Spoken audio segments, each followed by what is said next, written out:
Le général Amherst était un radical.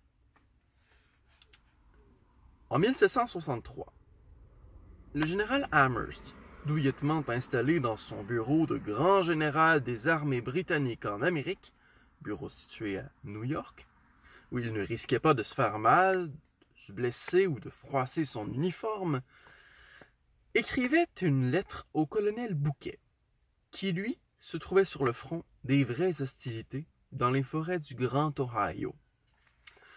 Quand on lit cette missive, on reste interdit. Ouvrez les guillemets. Ne serait-il pas impératif de répandre la petite vérole parmi ces tribus indiennes dégénérées, disaffected, ou fermez les guillemets.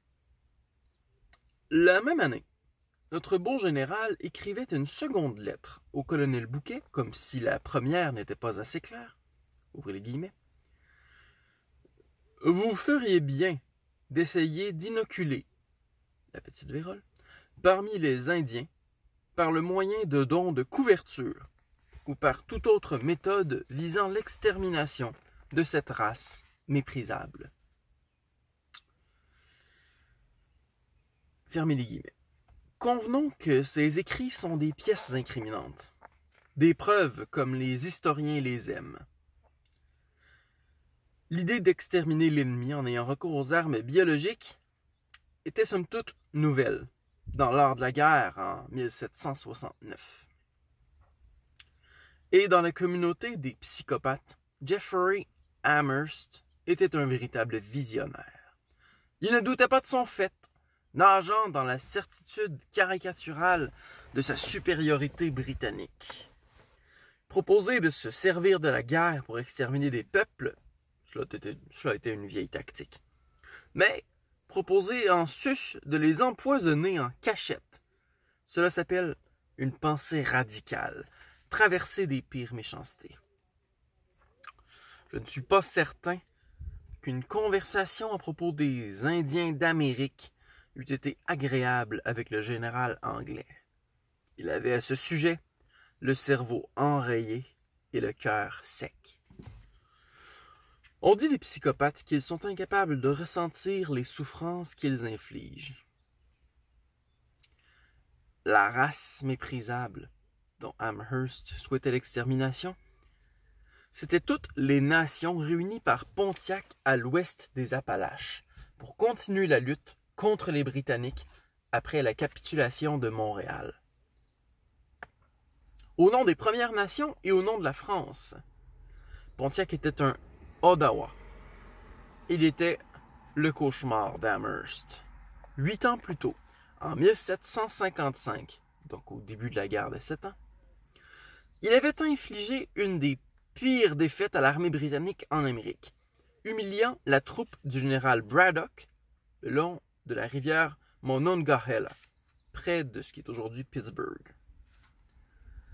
En compagnie de Langlade, un métis célèbre, mi-canadien, mi-Ottawa, il avait dirigé avec succès une attaque de Canadiens et d'Autochtones contre l'armée envoyée par Amherst pour s'emparer des forts français en Ohio. La certitude est une maladie mentale, dit Boris Cyrulnik. Ce jugement peut sembler sévère, mais il a l'avantage d'être clair. On peut se demander ce qui a poussé Amherst à tant de violence et de méchanceté, en Acadie ou en Pennsylvanie. La guerre, pas plus que l'époque, n'explique rien. Il est faux d'invoquer les mœurs d'un temps révolu. Il y avait des humanistes en Angleterre en 1760.